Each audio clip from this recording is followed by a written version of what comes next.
I'm not sure if she's going to...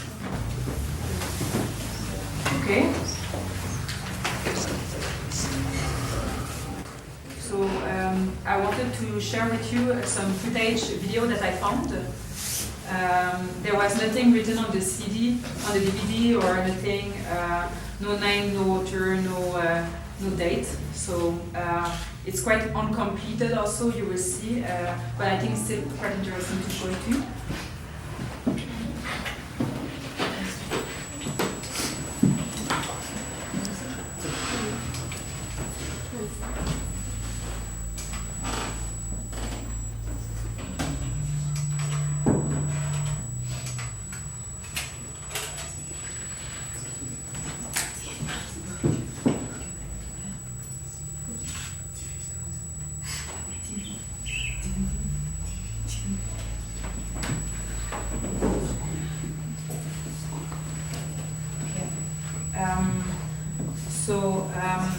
Yeah, I don't have so much information about this work, but I still try to investigate it to find out information and try to make sense out of something that is not completed. Also I gave it a working title. It's called La teoria del mundus subterraneus. So I will start it, and I will also stop it at some point and comment, and also use the wall to make more drawings.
String of volcanoes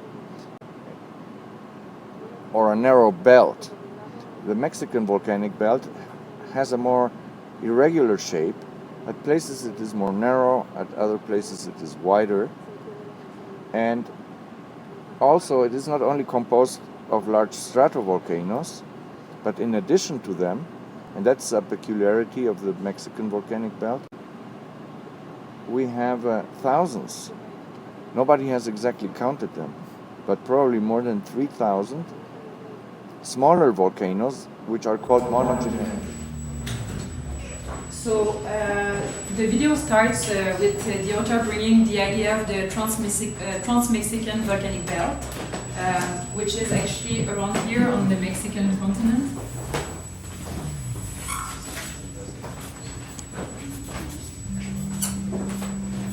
And what we could hear was actually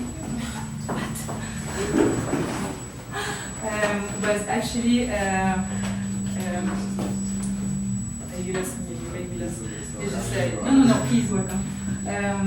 Actually the volcanologist was talking about the fact that the Trans-Mexican belt is an anomal area for volcanoes. It has specific activities and particularities, because actually, as opposed to other volcanoes, the volcanoes are a bit more chaotic in this area. So that's something which seems to bring the attention.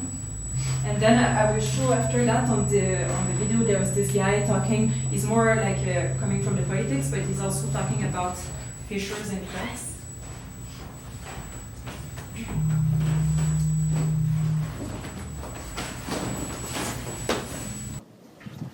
As being cracks in the texture of capitalist domination.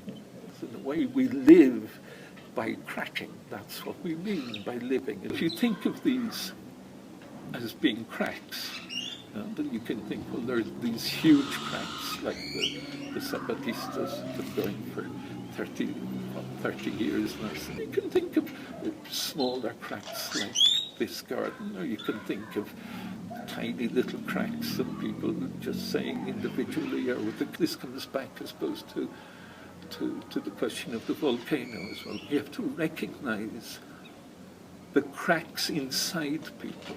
We can, I suppose, understanding of people as being volcanic, whether they actually come to a point of explosion or not. The easiest thing is to think of it in institutional terms, to think, well, we'll create a confederation of cracks or something. And I think that just doesn't work. I think it doesn't work basically because once you institutionalize things, then people get bored. They go away. So the way I like to think of it, I suppose, is in terms of resonances. You know, there's between these different cracks, there's a resonance. There's a process very often of mutual recognition. So I'm not sure what is the connection between the Trans-Mexican volcanic belt and this interview, but I suppose there is this idea of kind of trying to connect certain sort of cracks and fissures in the society, and he's using the figure of the volcano to talk about it.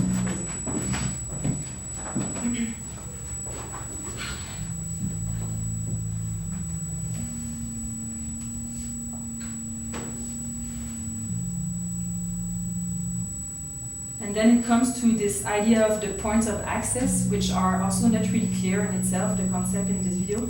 But this is a painter, a Mexican painter called Dr. Atl, and he was very interested in volcano, and he was also painting volcano, and he was particularly interested in the volcano called Paris Cotton, which he decided to actually settle a little camp beside it for a while, so he could study it. And there's even like legend that says that he burned one of his feet in the volcano, but this we don't know if it's true.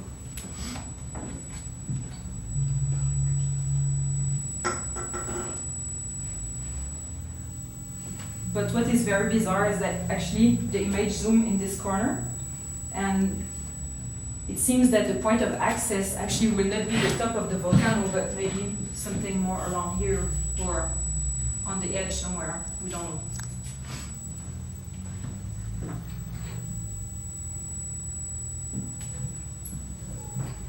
And this is another place in Mexico City called Plaza de Toros, and it's here.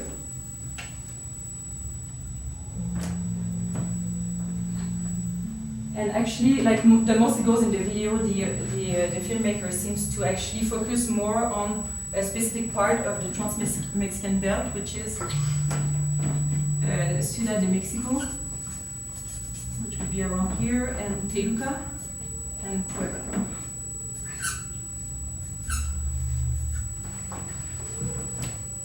And actually, I don't know, for me the question that this raise is actually why so many people live in an area where there's a lot of volcanic activity.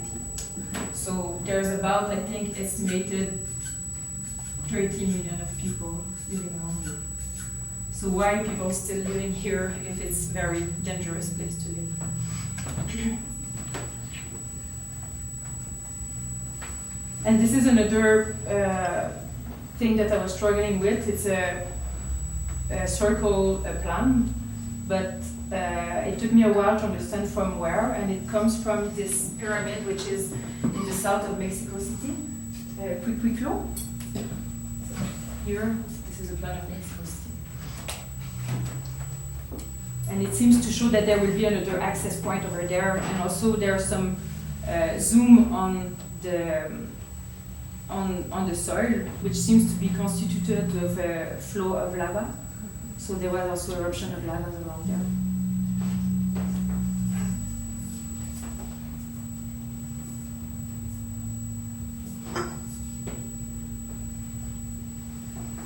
And this one, I don't even know where it is, but it's another pyramid, and it seems that there is a plan underneath it, that there is a underground riverbed.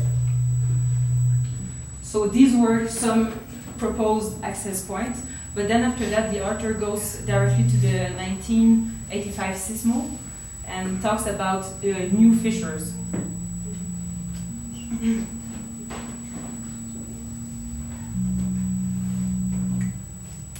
And the epicenter of the sismo was around here in 1985. So the question is, why is Mexico City, which is over there, that suffered the most out of this disaster? And this is a wave of that tries to explain actually how the ground moves actually when there is a volcanic eruption. So rather than being straight, it goes a bit like this. So that's how it works.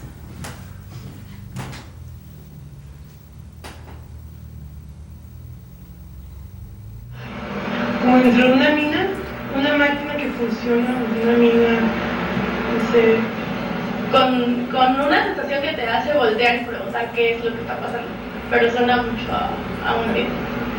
es algo así como muy profundo y como una cavernoso, es una cavernoso. So these young adults seem to have been interviewed about asking them to describe actually what they hear, and they seem to hear a special noise in the city. We don't know exactly what it is. They seem to have also different sort of explanation, but most of them seems to agree to say that it's under the level of the ground.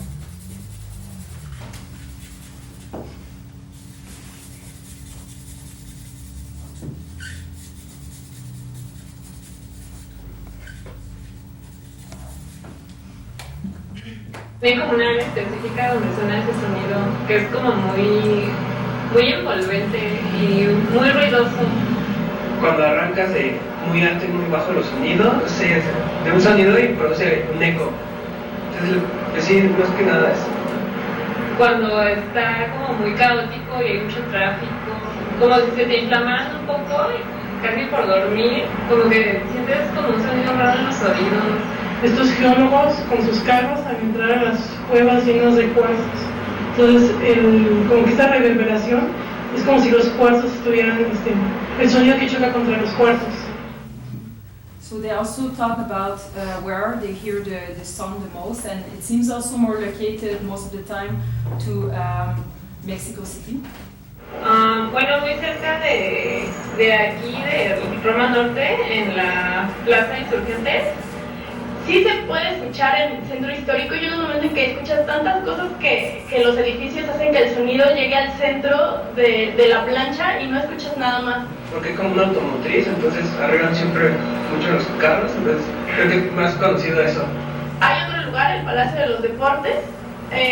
Sí se llega a escuchar una saturación muy fuerte y no distingues los sonidos. Y pues en el Nevado de Toluca, no, que yo recuerde, no.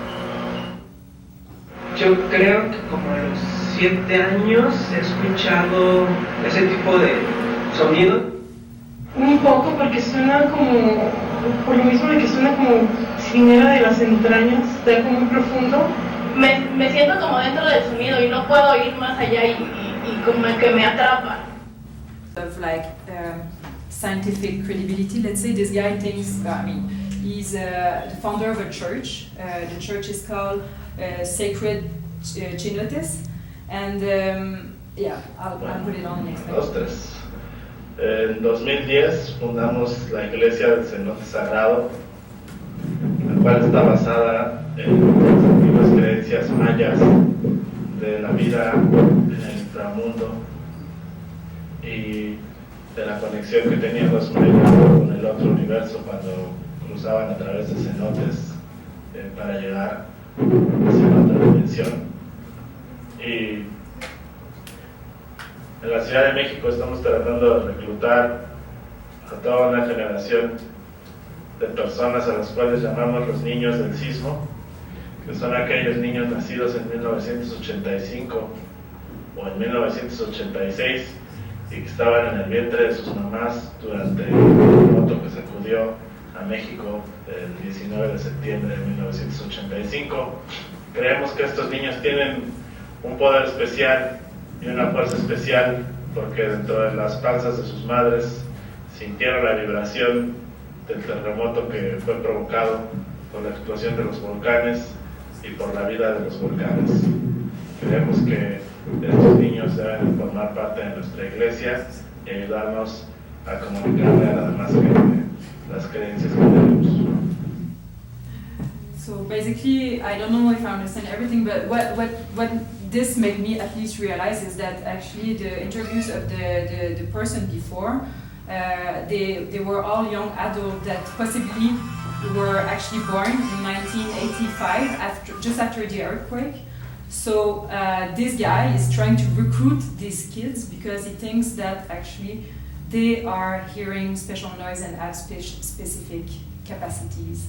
And yeah, so that's one way to see it. And maybe because they were in the belly of their mom while during the earthquake of 1985, maybe they have a sort of special sensibility to sound. So yeah, and also I read somewhere that this guy thinks also the lake, which is on the top of this volcano, which is the Nevado de Toluca, he says that it's actually very deep. That it's also another access. It says that like actually it's at least 600 meters, but we never could reach the bottom. So he thinks that actually it is connected.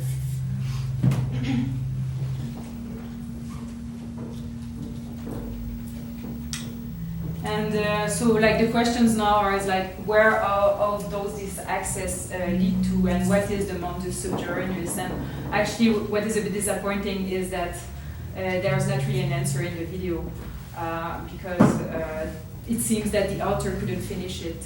So unfortunately there's just like a few images left. And yeah, well, they seem to all look again at if there was something underneath the ground, like if there was some sort of other possibility there. It looks at cavities, this sort of, seems like caves, but it's not indicated where it's located.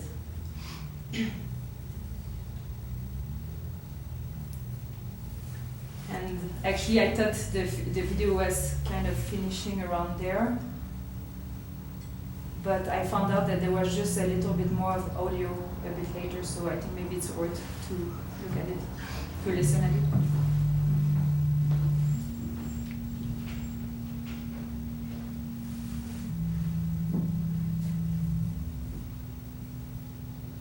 But not yet as a volcanic force that we don't see when you're thinking.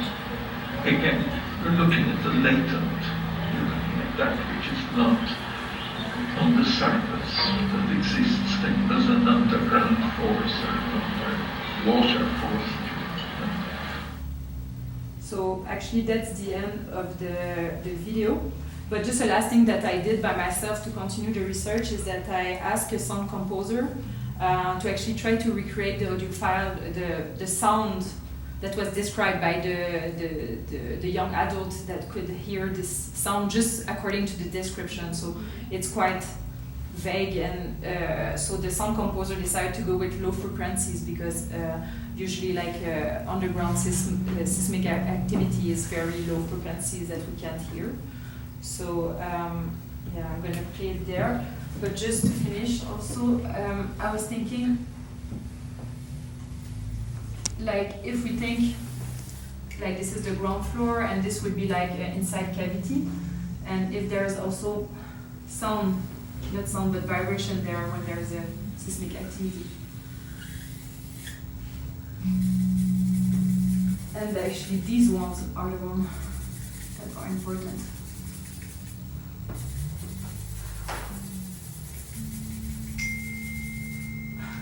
Maybe that's what some of these kids could hear as echo actually. Like this. So I mean that's a proposition, but I don't know. And also like all these proposed access to the underground. I don't know if we think that maybe they are all connected.